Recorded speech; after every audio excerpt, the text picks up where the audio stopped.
Bendiciones, mis amados, qué bueno volverme a ver con ustedes. Estamos hablando en una serie sobre el avivamiento y tengo que empezar diciéndote que es algo que yo estoy entrando y tratando de alcanzar, porque entiendo y comprendo la dimensión de lo que es ser un provocador para un avivamiento. Pero también sé que Dios me ha constituido como factor de multiplicación y factor de cambio, y que a los lugares en donde yo he ido, Dios ha sido muy generoso para provocar estas cosas. Pero cuando estamos hablando de un avivamiento, ya no estamos hablando de una estructura eclesiástica, no estamos hablando de los miles que tú puedas tener, no estamos hablando de la dimensión del estadio que es tu congregación. No estamos hablando de los milagros y las señales que suceden en él. No. Entonces, ¿de qué estamos hablando, profeta? Estamos hablando de ese sentir que comienza a ver en la congregación, empezando por su líder y sus líderes, en donde la provocación de que Dios haga que caiga culpabilidad, no solamente en el barrio donde tú estás, en la ciudad en que tú estás, en la nación en que tú estés, en el continente en que tú estés. Un verdadero avivamiento es un despertar de la gente para querer arrepentirse, porque cae sobre ellos una gran culpabilidad. Y entonces todo lo que se hace es buscando estar arrepentido. Entonces la gente va desesperada a buscar a Dios, porque sienten el juicio de Dios sobre su corazón. El barro, el lodo del pecado los turba, los asquea, y necesitan el perdón de Dios. Ahora, detrás de todo eso va a haber milagros, va a haber señal, va a haber palabra, va a haber multitudes, va a haber estadios, pero esa no es la finalidad del provocador del avivamiento. Él se parece mucho a aquel científico que tiene una idea por crear algo, y a él no le importa el dinero que tiene o no tiene, o cómo lo va a conseguir para lograr que lo que él tiene en su corazón y no le deja dormir de mañana, tarde y noche, sueña con él, piensa con él, habla de eso. La parte económica a él no le interesa, él está interesado en lo que va a hacer y se ve haciéndolo. Y entonces, por cuanto él se mueve en esa dirección, todo empieza a llegar. Y después los que no querían pagar por ver la creación van a comenzar a pagar para poder tenerla. Un avivamiento es similar, simbólico a ese ejemplo, pero espiritual. Es cuando ministro, una familia, una congregación comienza a dolerse por el pecado que hay en su barrio, en su pueblo, en su estado, en su nación, en su país, en el continente, en la aldea, donde sea. Es un dolor del dolor que debe tener Dios, porque nosotros, siendo los escogidos, los seleccionados por Dios para llevar a cabo el propósito de salvación, solamente estamos pensando en nosotros, en que Dios nos dé, en tener, en poseer, en alcanzar. Y hay muchos lugares en donde están estancados, patinando en los mismos. Y cuando llegan 8 se le van 7. Y llegan 10 y se le van 8. Y están ahí, patine. Y hay gente que llegó a tener un número considerable, pero se están logrando de mantener en los últimos 6, 7, 8, 9 años. Y aumentan, disminuyen más que aumentar. Y de pronto un chispazo y vinieron 50 nuevos, pero a los 2 meses se fueron 30. Eso quiere decirte, hijo, que hay algo que estás haciendo que no es correcto. Porque si estás en el mismo círculo, patine, hay algo que Dios está llamando tu atención. Porque eres escogido para hacer un avivamiento. Pero tienes que entender que no hay un camino, no hay una carretera, no hay un proyecto, no hay un libro, no hay un super ungido que venga y te dé una palabra, así sea profética, o te ponga las manos y entonces te comience un avivamiento. No existe.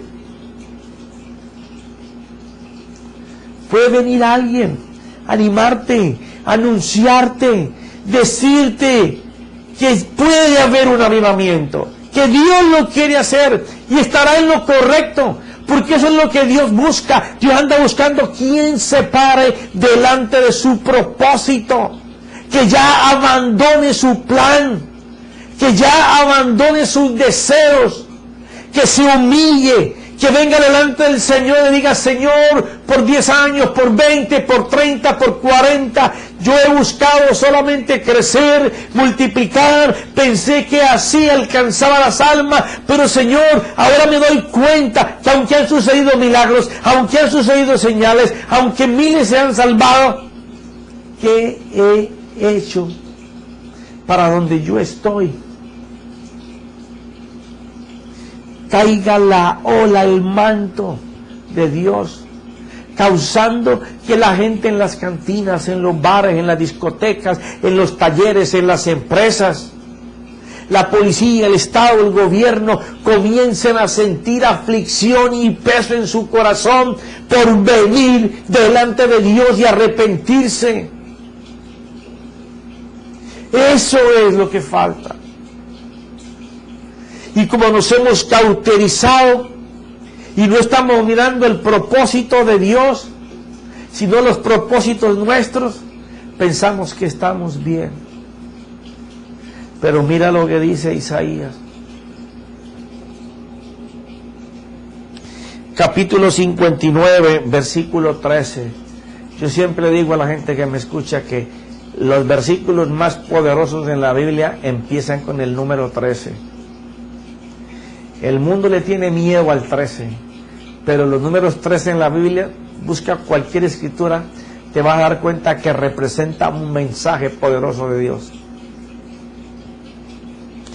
Transgredir y negar al Señor, apartarse de nuestro Dios, hablar de opresión y rebelión, concebir y proferir en el corazón palabras mentirosas. ¡Wow! Una cosa es transgredir, que es cometer pecado, y otra cosa es negar al Señor. Apartarse de nuestro Dios es apartarse del propósito y el plan de Dios. Porque si yo digo que amo a Dios, pero deseo hacer mi voluntad, yo voy al lugar donde está Dios o me estoy apartando de la voluntad de Dios. Mira bien.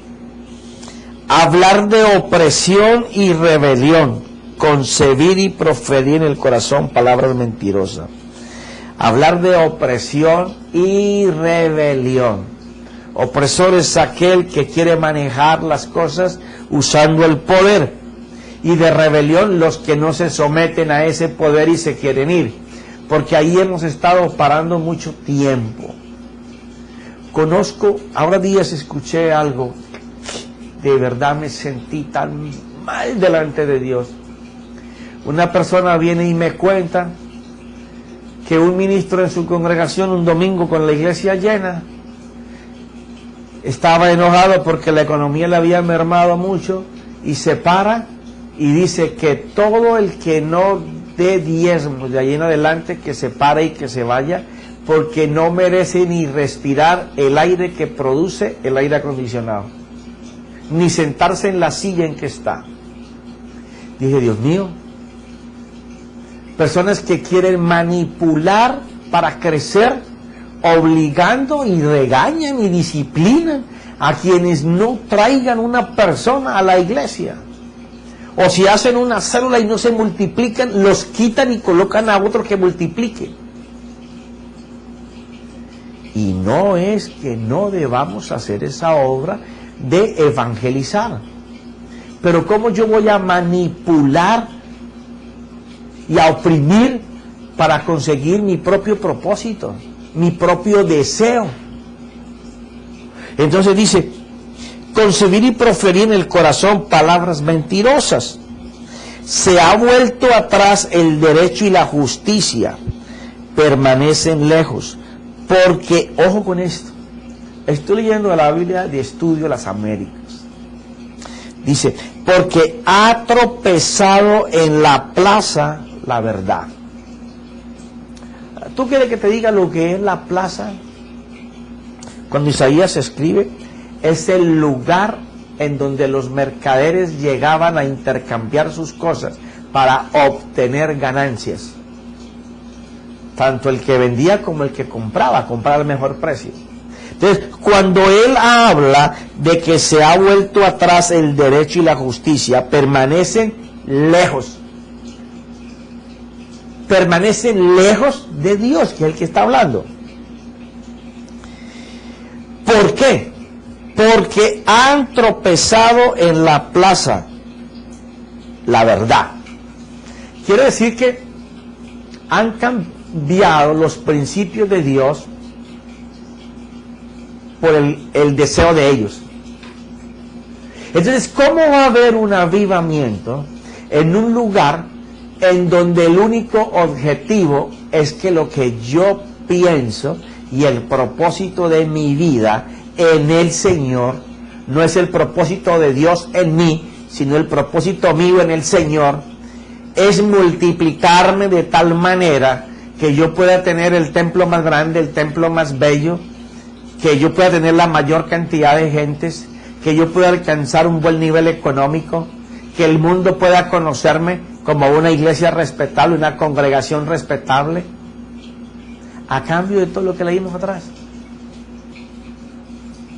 A cambio de eso. Estamos haciendo mercadería, porque si la palabra se estrella en la plaza de mercado, quiere decir que la palabra está siendo usada para comercializar, pero aunque la usemos para que nuestros principios, nuestros intereses, nuestro deseo en el plan de Dios sea crecer de esa forma, hacernos conocer, tener fama, convertirnos en una estrella hollywoodense del Evangelio. Entonces hemos hecho esto, pero a cambio nos hemos alejado del deseo y el principio de Dios, que son las almas. Pero profeta, esas iglesias esas congregaciones están llenas de miembros y crecen.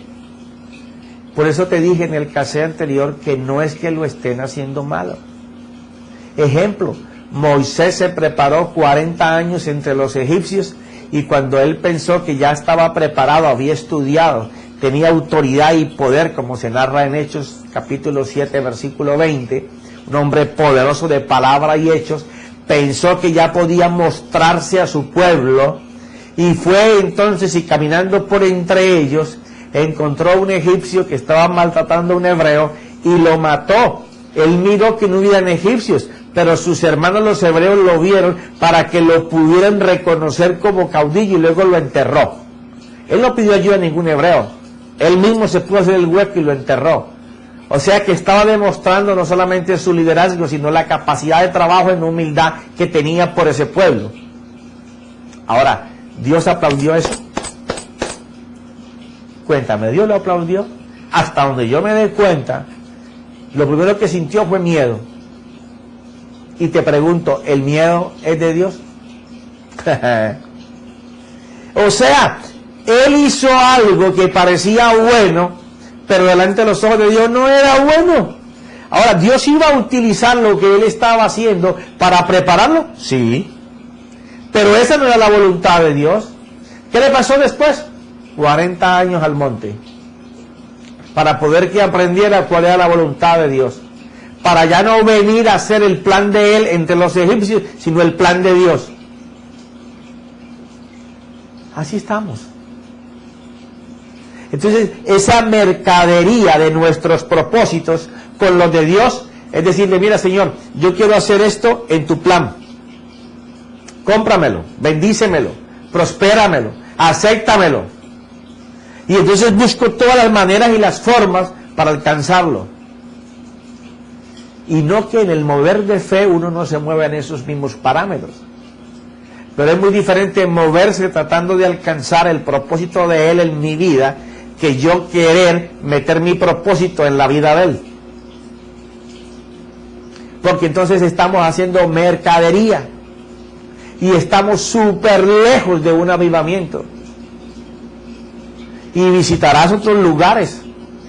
Y te contarán. Y verás por televisión. Pero lejos de un avivamiento, ¡buf! Porque Dios anda buscando un canal que se humille, que se avergüence por el pecador, de los pecados que está cometiendo, porque en ese es que Dios va a hacer el avivamiento. Aquel que tenga ese dolor, esa carga de Dios en su corazón por el pecador, ese es el que Dios va a favorecer. Ahí es donde Dios va a explotar el avivamiento. Aquella gente que está en oración, que saben que no hay un arma más poderosa, que no hay un arma más nuclear entre los hombres que la oración. Pero tienes que aprender que la oración tiene que ir encaminada más que para pedir para ti, encaminada para pedir el deseo de Dios. Y Él es tan maravilloso que si tú te comienzas a interceder por su reino y por su justicia, Él te va a dar todo lo que le estás pidiendo y te va a sorprender como a Salomón. Le dio lo que no le estaba pidiendo, pero que lo hizo ser el mejor rey. ¿Por qué? Porque está interesado en el corazón de Dios. Aquel sí está avivándose, está entrando a un avivamiento. Porque ya ahora deja de lado sus deseos y sus propósitos para ir por el deseo y el propósito de Dios. Ahí sí hay. Ahí es cuando el hombre está interesado solamente en doblar sus rodillas en medio de su congregación. Ese no manda a un grupito para que oren por él. Ese no crea un grupito para que oren, para que levanten clamor por él. ¿Qué es eso? No seas descarado. Que te dé vergüenza cuando yo te hable.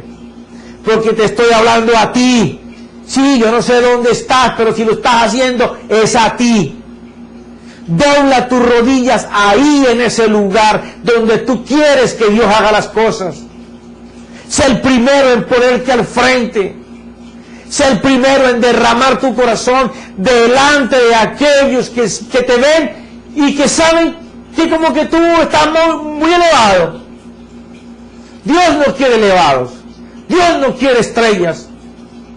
Dios quiere gente que arrodille su corazón delante de Él, que gima ahí en el lugar que Dios quiere que hagan las cosas.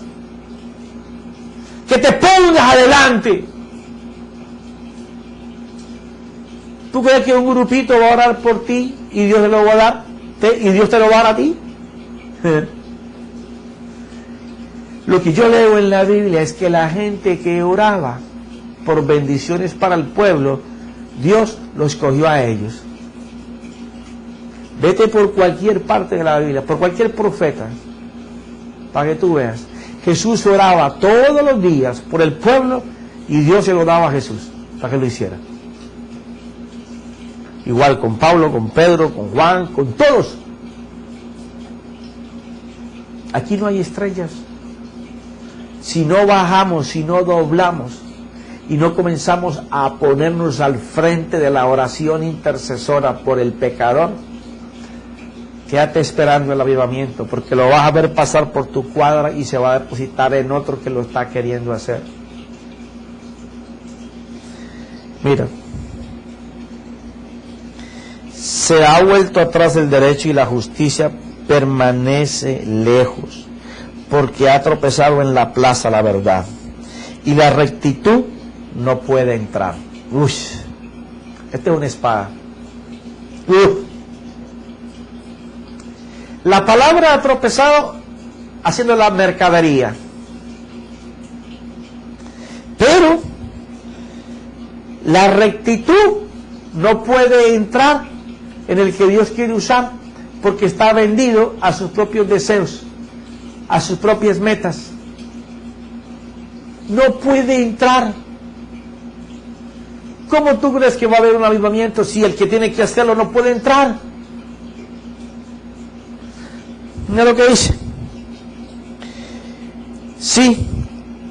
Si falta la verdad y el que se aparta del mal es hecho presa. A ver, pues vamos a leer esto. Se ha vuelto atrás el derecho y la justicia permanece lejos, porque ha tropezado en la plaza la verdad, y la rectitud no puede entrar. Si falta la verdad y el que se aparta del mal es hecho presa, y lo vio el Señor, y desagradó a sus ojos que no hubiera derecho. Vio que no había nadie y se asombró de que no hubiera quien intercediera. Santo. Oh Señor, soy el primero en arrepentirme de tantos años buscando solo ser conocido, pero estoy a tiempo para hacer esto. No quiero detener más la obra de Dios.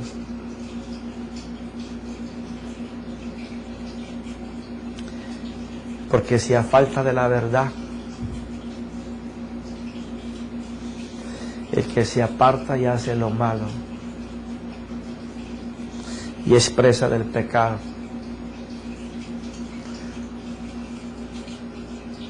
Yo tengo culpa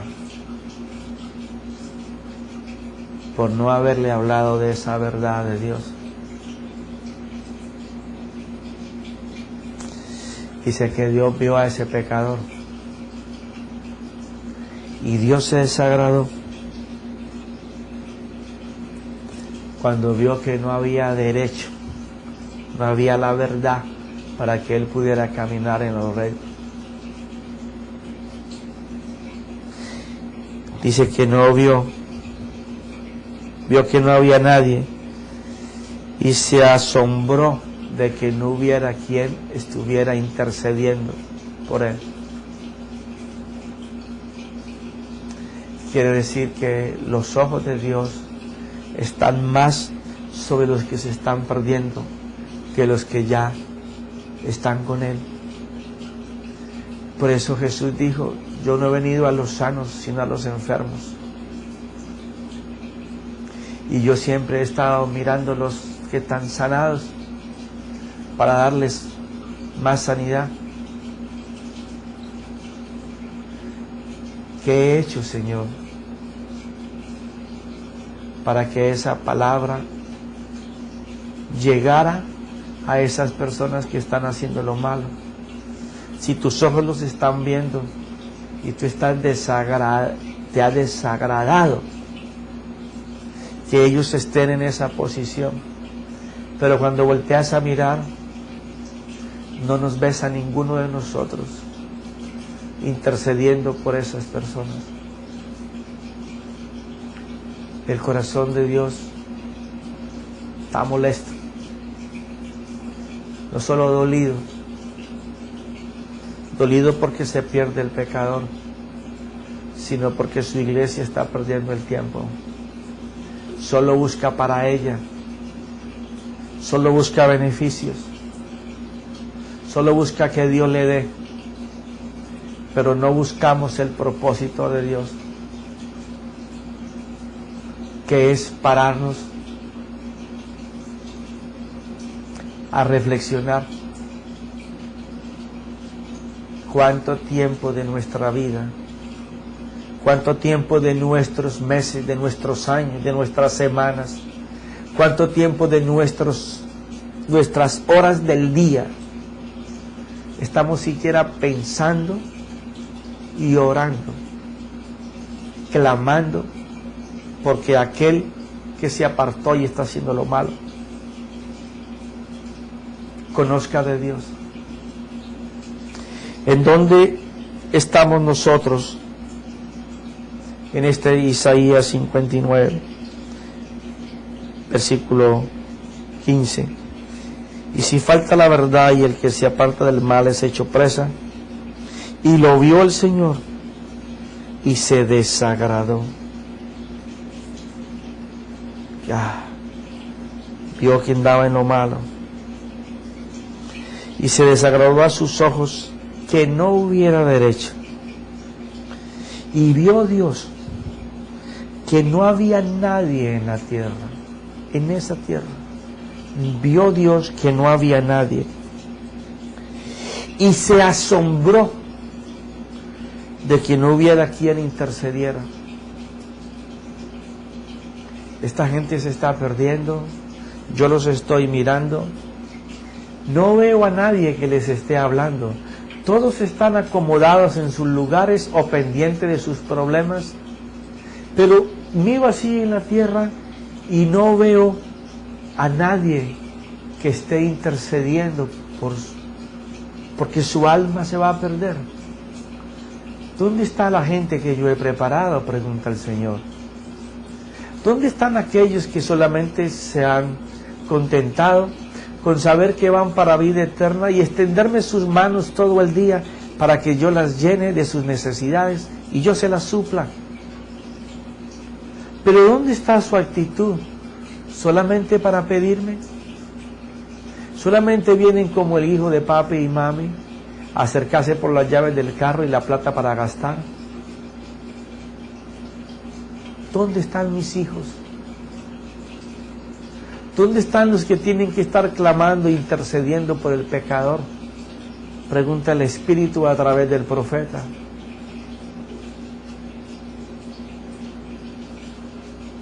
¡Qué desafío! ¿Cómo se sentirá Dios de ver que pasan las horas, los días, y aún no clamamos ni por nuestros familiares? No, porque es que mi suegra me cae mal. Ojalá que se vaya ligero porque me estorba. O mi suegro, o mi hermano, o mis padres, o que se larguen mis hijos de aquí porque ya me están fastidiando mucho. ¿En dónde está nuestro compromiso con el propósito de Dios? Si no podemos interceder por nuestros familiares, de donde viene nuestra vida, o quien compartimos la vida en sangre, ¿cómo podemos orar por los que no son nada nuestro? Si solamente pedimos compasión y misericordia para nosotros, pero no le pedimos al Señor que la tenga para con los demás. Hemos hecho mercadería con la salvación de Dios en nuestra vida para sacar provecho de ser hijos, pero no queremos trabajar en su reino y menos manifestarlo.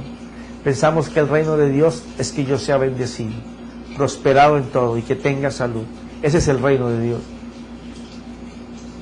Qué poca frente tenemos y qué profundo está escondida la verdad de Dios en nuestro corazón. Y así pedimos que haya un avivamiento. Así queremos vivir las experiencias con Dios. Así lo invitamos a que habite en nosotros corporalmente. Pero queremos que habite y se muestre y se enseñe para que la gente sepa que Dios está con nosotros, pero a cambio no queremos hacer su voluntad. Estamos lejos de un avivamiento, lejos. Y si la iglesia siguiera así, avivamientos serían muy contados. Pero yo sé que Dios está levantando hombres y mujeres de Dios con esta misma carga, y el mundo entero, por sus 4 puntos cardinales, va a empezar a sentir el clamor de Dios por su propósito. En el versículo 21 de Isaías 59 dice lo siguiente: en cuanto a mí, dice el Señor, este es mi pacto con ellos. Mi espíritu que está sobre ti, hablándole al profeta, y mis palabras que he puesto en tu boca, le dice Dios al profeta Isaías, no se apartarán de tu boca. ¡Wow! Me tocó mucho esta escritura. Porque no podré apartar de mi boca el clamor de Dios por la necesidad que intercedamos por los que no le conocen o por los que conociéndole están en pecado. Porque en mi boca tendrá que estar, así sea en el cierre de todo mensaje, el clamor de Dios para que vengan al arrepentimiento y el clamor hacia Dios para que envíe su Espíritu y coloque sobre ellos, aunque yo no esté presente, aunque yo no hable, aunque no me miren, el dolor y la opresión por el pecado para que se arrepientan. Porque eso sí es un avivamiento. Mi espíritu que está sobre ti y mis palabras que he puesto en tu boca no se apartarán de tu boca, ni de la boca de tu descendencia.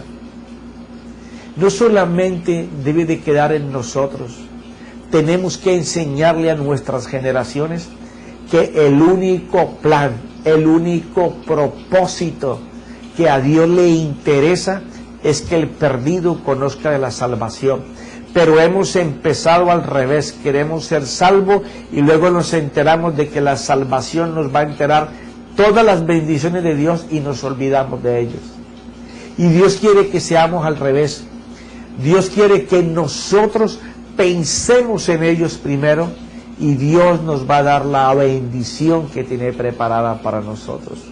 Y Dios quiere que se lo impartamos a nuestras generaciones. Dios quiere que se cumpla Deuteronomios capítulo 6, versículo 6. Que nosotros le hablemos a nuestros hijos en la mañana, en la tarde, en la noche. Que les enseñemos como si escribiéramos sobre los marcos de las paredes, en papel, en todo. Expliquemos las escrituras. Que el propósito de Dios para el mundo, el primero y el único que tiene, es darle el plan de salvación al que no lo conoce. Y si no lo podemos dar, clamar y gemir para que Dios haga su trabajo, aún sin que el hombre coloque la mano. Y mis palabras que he puesto en tu boca no se apartarán de tu boca, ni de la boca de tu descendencia, ni de la boca de la descendencia de tu descendencia, dice el Señor, desde ahora y para siempre. Si yo coloco en mis hijos este desesperado ardor en mi corazón por gemir, por clamar, por sentir el dolor de Dios en mí, tanto por los que somos creyentes que no hacemos el trabajo que Dios nos ha mandado a hacer, y gemir y clamar por los que no le conocen y están perdidos, y yo lo coloco en mis hijos y alcanzo a ponerlo en mis nietos, mi hijo volverá a repetir el mismo círculo, a sus hijos, a sus nietos, y entonces siempre la iglesia estará avivada, porque estará llevando un mensaje primero de salvación,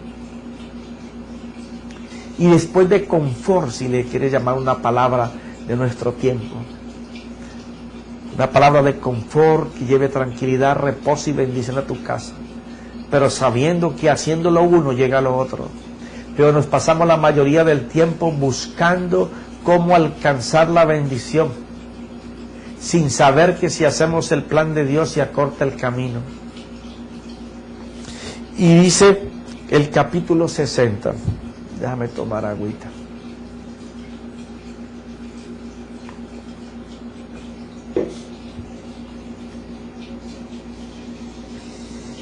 Levántate.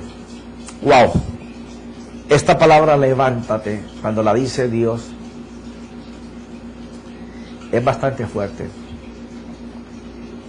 Es bastante fuerte. Ven, yo te muestro aquí.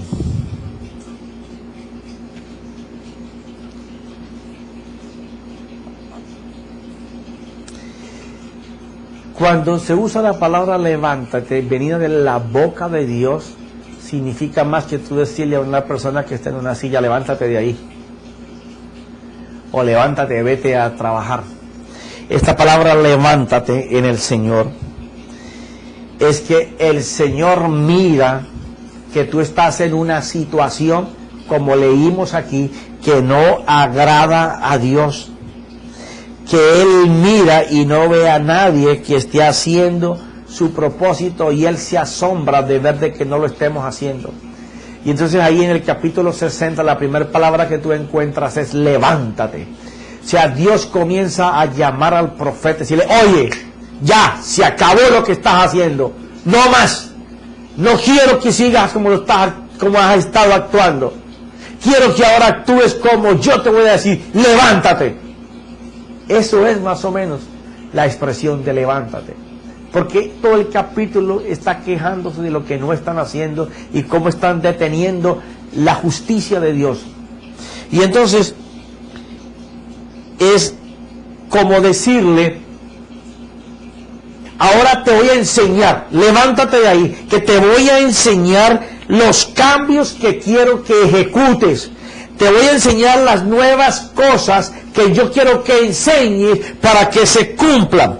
Te voy a enseñar cuál es el plan mío para restaurar, para decirle a aquellos que están allá, que se están perdiendo porque no conocen mis proyectos, no conocen mi plan, no conocen lo que yo quiero hacer con ellos. Tú no les has dicho, tú no les has enunciado que yo tengo para ellos pensamientos buenos, agradables, de prosperidad, de sanidad, de bendición, de salvación, que ellos están haciendo lo equivocado porque no lo saben. Pero levántate, que yo voy a cambiar todo eso, voy a cambiar el sistema religioso, voy a cambiar el sistema engordado, adormilado en que ha estado mi iglesia, lo quiero cambiar. Levántate, eso es levántate, es un nuevo comienzo, es volver a empezar, pero ya no como yo lo he hecho, voy a empezar como Dios quiere que yo empiece, de la mano de Dios. Él me va a llevar al propósito de Dios. Yo no voy a decirle a Dios, este es mi plan, este es mi propósito, ayúdame. No,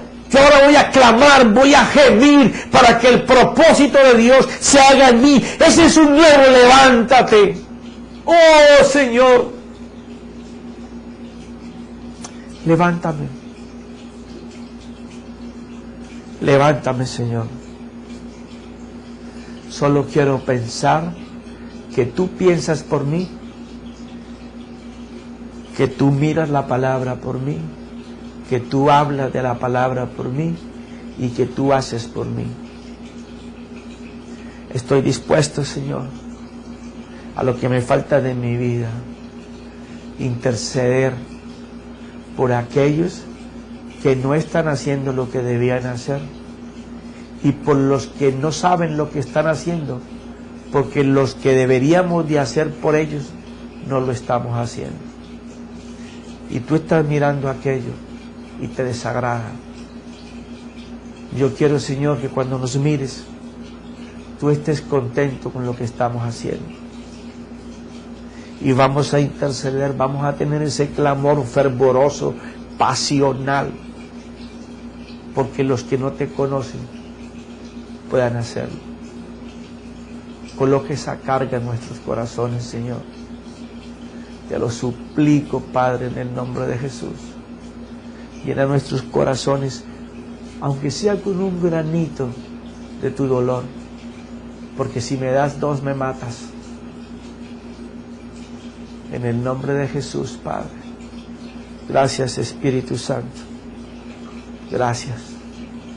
En el nombre de Jesús. Amén.